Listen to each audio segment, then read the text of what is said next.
salaamaaleykum suñu mbokk internet yi ñuy suivre sur Référence Actu tey ñu ngi leen di dalalaat seen émission gan gi tey nag suñu gan di benn kilifa ba nga xamante ni mi ngi bokk ci mouvance présidentielle ñu koy woowee Tidiane Kounta sëriñ bi Kounta ñu ngi lay nuyu.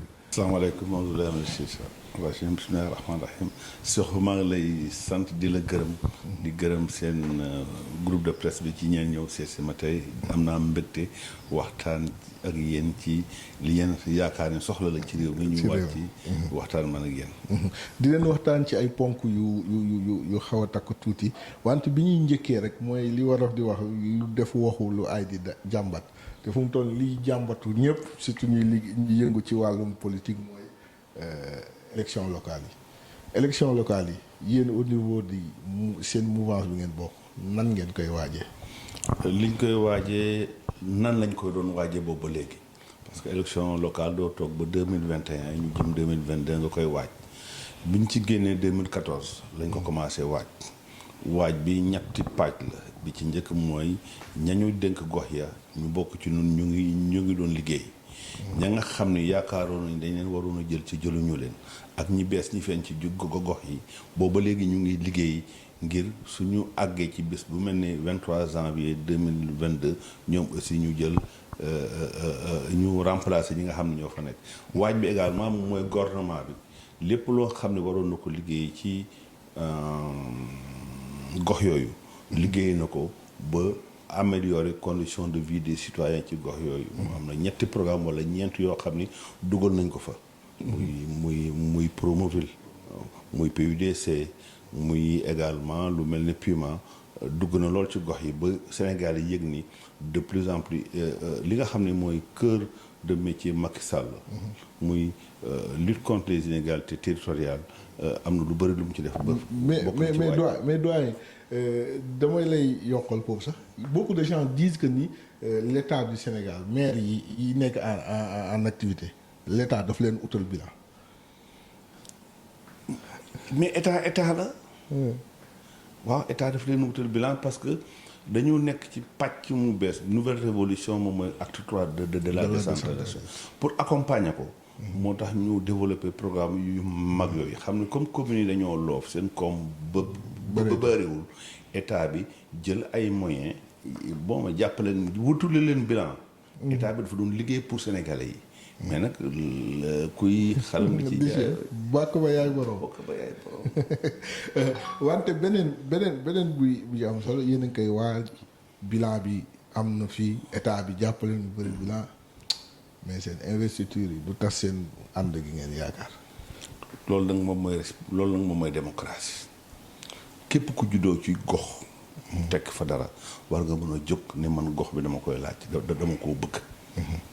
loolu lu jaadu la waaye nag suñu demee ba ci càppaandaw il faut ñu waxtaan juboo ba ki nga xam ne mooy suñu njiit ñu jiital ko mu ne ay li yéwén yéen ñëpp a bëgg waaye nag diw laa yaakaar ni moo gën a ci gox sàngam su boobaa ñeneen ñi ci des dañu laxsuwaayu jàppale kooku dem ñu bëree daan. mais boobu parce que am na ci ay gox yoo xamante ne des gens yu nga xamante ne ñu ngi ci seen mouvance dem nañ ci adversité yegg nañ ci adversité foo xamante ne est-ce que bu fu président ne diw la rek report voie automatique boobu dina mën a am. yaakaar nañ ko parce que aussi militant mooy discipline kenn aayewul nga am sa bëgg-bëgg. kenn aayewul nga xeex fësal sa bëgg-bëgg mais suñ demee nag comme dañu nekk ci kuréel.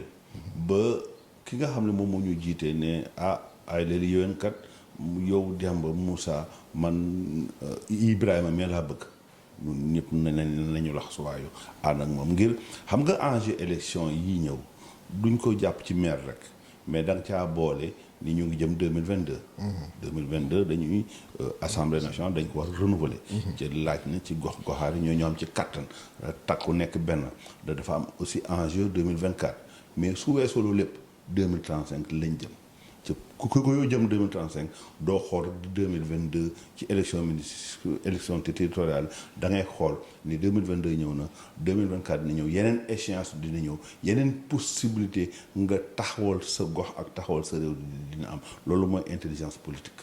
loolu mooy intelligence politique mais dañu gis ni bon parce que politique aussi c'est vrai que c'est projection là mais aussi événement politique buy ñëw dañ koy jàngat ak le passé.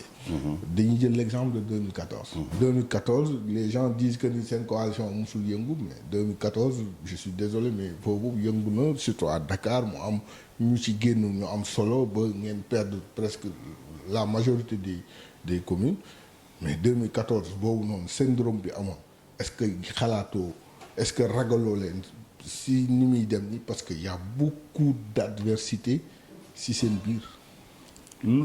xam nga 2014 da fekk na ñu ngi jóge ci 2012. fekk na coalition bi dañ koy soog a samp dëgërul woon noonu culture de coalition bi dafa doon soog a juddu. loolu moo taxoon 2014 comme bi ñu jógee ci 2012 2014 moo nekkoon élection yu njëkk looloo taxoon mbir mi taroon parce que culture de coalition.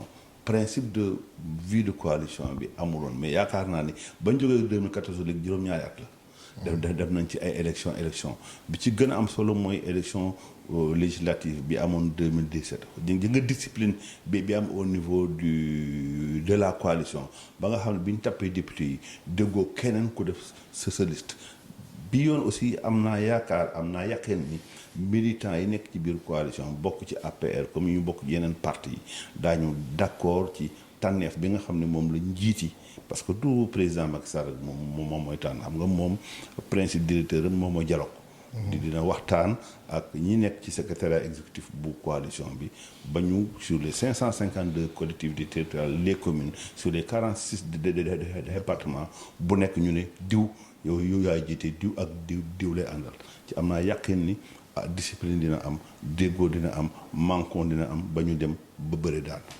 mais ragaloo leen le combat de Dakar daal liñ kii diggante Amadou Ba yaa Mame Mbaye Niang yaa aussi Diouf Sarr est-ce que parce que c'est ñooñu c'est pas de petites personnes. loolu mappat laa tous la rek waaye grand combat suñuy samp suñu bëri ñeen xam ne samp nañ bëri muy ku ñu mën a samp nag Abdoulaye Diouf Sarr Amadou Ba ñoom ñëpp je pense que benn kilifa lañ am xam nga li neex ci suñu coalition mooy dañu am kilifa kuréel day am kilifteef li manqué quoi li am ci biir coalition marqué ko moom mooy kilifteef waxal ak ñi nga xam ni ñoom ku nekk sa kilifa bopp nga. sa kilifa bopp fii moom coalition bi. am ngeen kilifa. dañu am kilifa. te jàng ngeen ci 2014. waaw ca maa ngi ko doon wax bërki démb. ñun coalition politique lañ. lu ay élection rek moom moo ñu yëkkati dañoo bëgg a tabax réew mi. réew mi dafa am fu mu jógee ba dal suñuy loxo 2012 bi mu dalee suñuy loxo 2012 ñu lëkkaloo nu ñëpp teg programme jëmale ko 2035 looloo soxal nit ñi de. élection yi benn dox bu ndaw la rek. benn dox bu ndaw la mais vous allez avoir en face de vous pour une première fois deux grandes coalitions yu taxaw de l'opposition te aussi bu ñu jëlee l'exemple de Dakar peut-être de Ziguinchor non foofu noonu man à Dakar à part Parcelles ak Yoff gisuma foo xamante ne am ngeen fa prééminence boo xam ne naan fii da ngeen di gagner sur les 16 communes de Dakar à Ziguinchor on a vu si élection présidentielle yi passé la montée en puissance de Ousmane Sonko et de Pastef et cette fois-ci mu ànd ak cette coalition bu gën a large est-ce que gis ngeen li ngeen am en face le pour le 24 janvier 2023 maa la invité avec ndékki waaw incha allah su boobaa. incha allah su boobaa da nga xam ne tout sa mbappat bokk te grand combat de. ma ne Khalifa Sall. waaw qui n'est pas en prison. gagné goo leen à Dakar. waaw mais Khalifa Sall beneen loolu la ñu jàmmaarloo moom muy 2014. mu gagné leen. waaw mais 2009 ñoo ko ngemb. 2009. ñoo ko ngemb yéen a ko ngemb ba tey. ñoo ko ngemb mais 2014. daf leen gagné. 2017 ngeen jël ko ci kaso bi ngeen gagné. ngeen demaat 2019 ci kaso bi ngeen gagné. mais bii pas il sera dehors. vous aurez Khalifa Sall c'est actuellement. ñiy def politique. c'est le doyen au Sénégal. c'est le doyen au Sénégal c'est le doyen ñii les leaders là. tous les leaders c'est le doyen en politique. waaw donc kon c'est pas un petit type. bu ñu tanee. bu ñu tànnee bu ñu gis isaane nañu dem ba gis la réalité du terrain. waaw jàpp ngeen ni di ngeen gagné Khalifa Sall à Dakar de facilement comme ça. dañ koy gagné. incha allah incha allah ah kon tànni nga boobu. incha allah mais à Ziguinchor. gis nañ ni déjà foofu les leaders de Benno Bokk Yaakaar. ànduñu ànd boobu aussi foofu aussi y a de fortes. du Ziguinchor rek collectivité territoriale yu bëri ci réew mi. muy Tambacounda muy Saint-Louis muy Louga. waaw surtout Saint-Louis aussi je voulais en venir. muy Mbacké. muy Kaolack. muy Kaolack.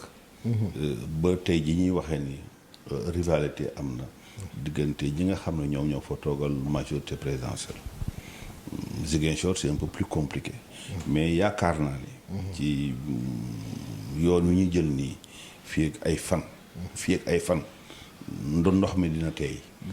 ba ñu segg ki ñu war a segg woo ñu ci des ñu jàppale ko ñu commencé liggéey nag. parce que liggéey la laaj. parce que 2019 surtout Ziguinchor élection yi na mu demee woon je pense que jàngee nañ ci am nañ ci ay leçons politiques yi ñu ci tiré. ci daan jël les mesures qu'il faut les mesures correctives. parce que li neex ci suñu coalition mooy ñun dañoo nekk ci amélioration continue. lu ñu dal ren dañ ciy jàngat déwén ñu gën a liggéey ñu corriger ko Macky Sall moom dafa yéeg la roue de dimeñ rek di améliorer di améliorer Macky Sall mais dafa am un analyste politique benn doyen bu ñu respecté Cheikh Yérim Seck mu wax benn wax te Cheikh Yérim dafa moo fi ne woon Macky Sall ak Idriss Seck ñu ngi gisee ñu dóor ko wax xas ko waaw mu ne élection locale du am 2022 moom lu mu wax ci yéen rek dëgg la mu sa doon xaw ma nag man de tey li ma mën a wax mooy président jël na décret convoqué na le corps électoral inscription yi am na tey jii contentieux bi mi ngi en cours caisse de dépôt de consignation bi may liggéeyee bind na bataaxal ne nit ñi nañ ñëw déposer donc man li am rek dem ci laa mën a sur les faits quoi sur les faits rek laa mën a juger li nar a am maintenant janvier 2022 jege na sori na lépp lu mën a am yàlla na doon li gën ci réew mi yàlla na doon li gën ci réew mi incha allah pas ci politiciens yi mais li gën ci Sénégal beneen bi muy après local yi dañu war a songu législative est-ce que local yi nii du nekk le début de la fin de votre règne parce que waaye yow sëñ yow yéen yow woon jàmm non c'est une question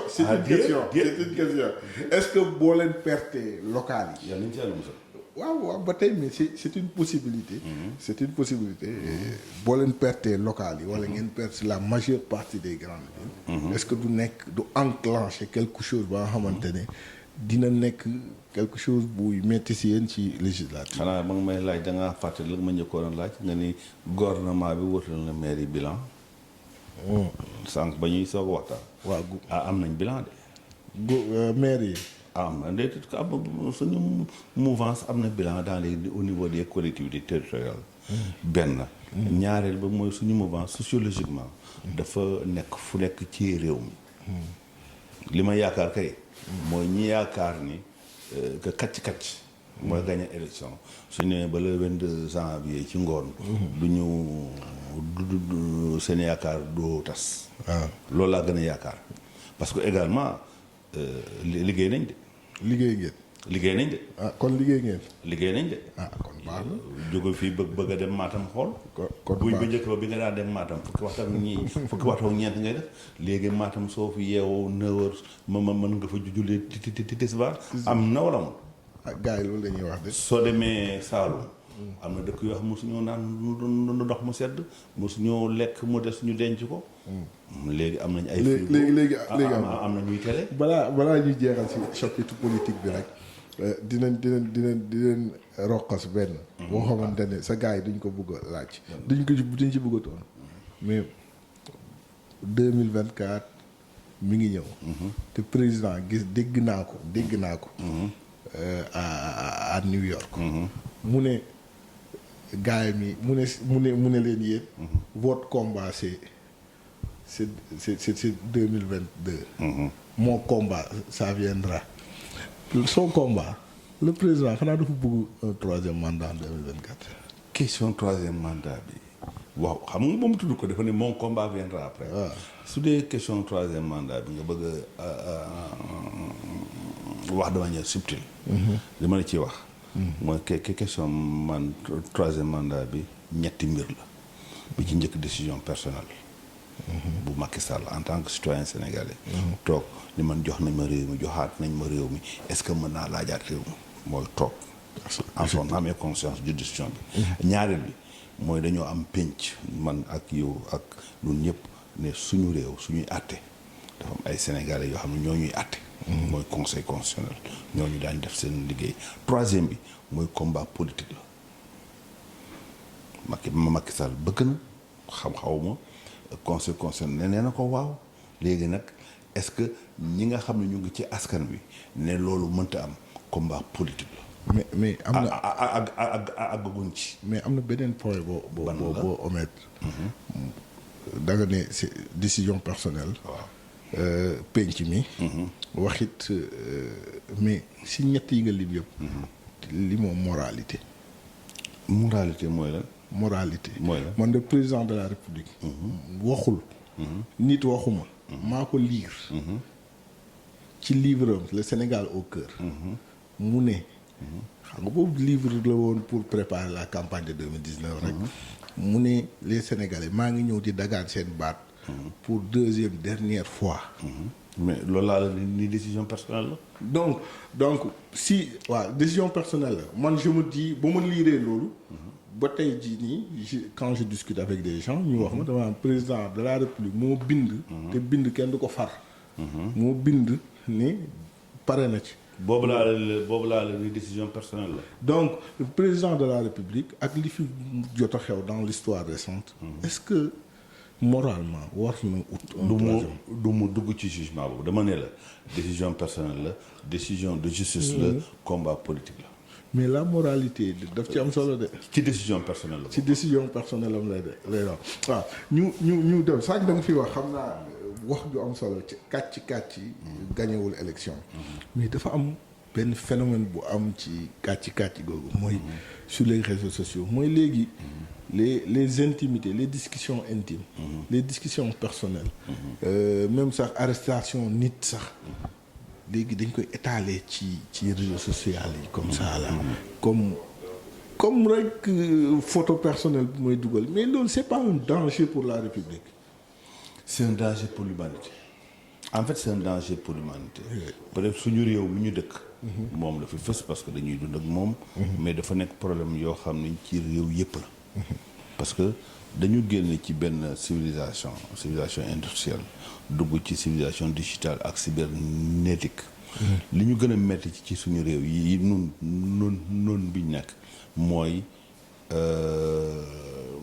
perte de valeur ak de vertu yi nga xam ni dafa ñëw tombe ci civilisation boobu tombe ci développement progrès scientifique ak technique yooyu mu nekk jumtukaay yoo xam dafay gën a fësal ñàkk valeur perte de valeur et de vertu yooyu lu ñaaw la lu ñaaw la lu ñuy suñu waajur suñu kilifa suñu wasila suñu muntaxaa barki démb rek wax na ci effectivement barki démb rek matagul fukki fan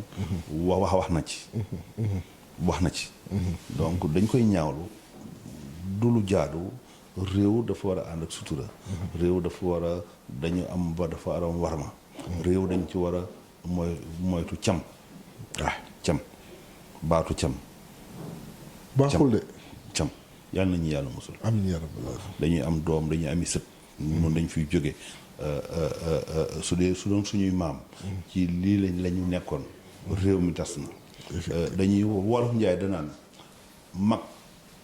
mag xam na ci aw pénc toog na ci pénc xam dara ci aw dëkk lu boo xam su ko waxoon pénc ma tas mag dina xam ci dëkk loo xam ne su ko waxoon ca pénc ma effectivement réew ma tas surtout ça léegi da ngay gis ku xamal dara sa morom rek wax wax léegi kenn téewul la am sutura amatul.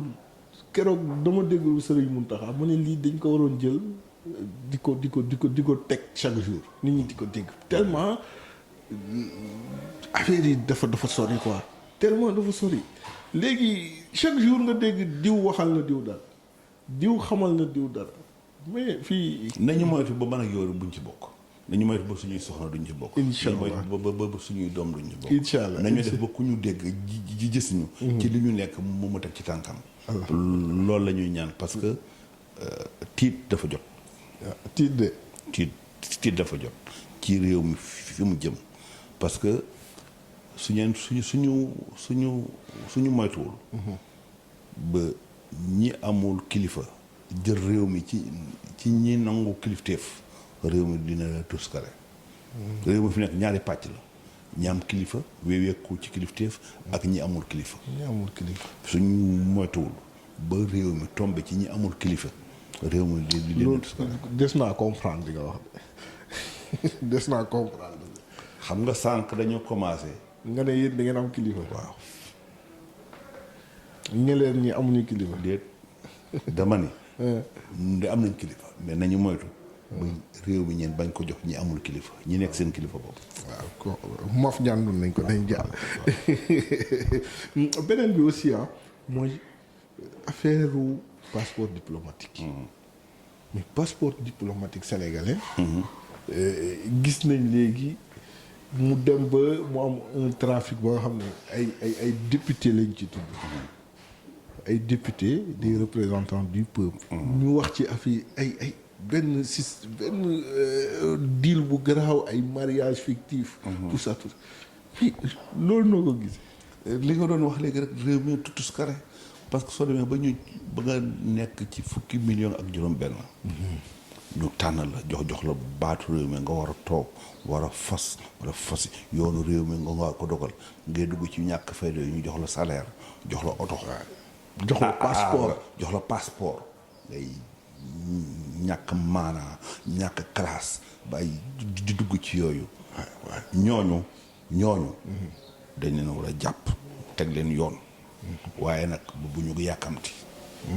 ngir mbir su amee. da ngay dem saytu ba xam képp koo xam ne dugg nga ci. ñu jàpp la ñoo jàpp la. man li ma intéressé du député yi de. li ma intéressé moom mooy mbir mi bañ a amati Sénégal. effectivement. ñu def ba d'abord lii ñu faj ko. ensuite ñu wut ay mesures wut ay dispositions yoo xam ni fii ak buftu bi wal.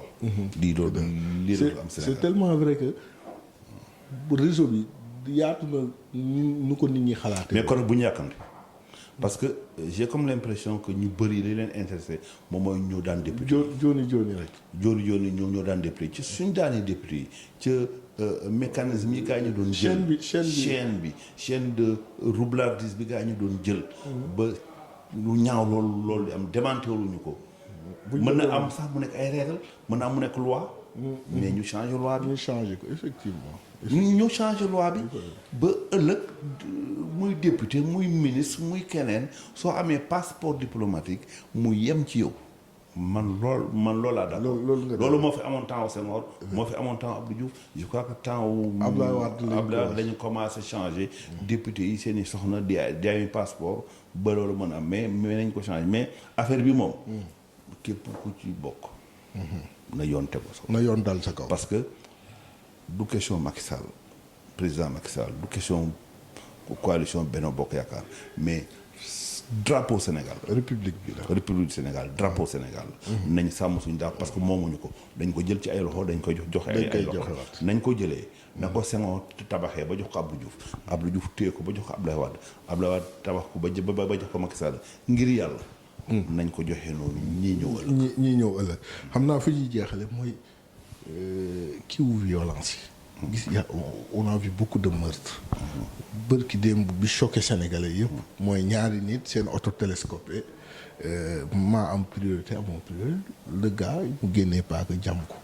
tey démb amaat de la même chose à Daara à Linguère xuloo ñu jël benn xale dóor ko ay jaasi de 23 ans mu dee comme ça si bëri na de.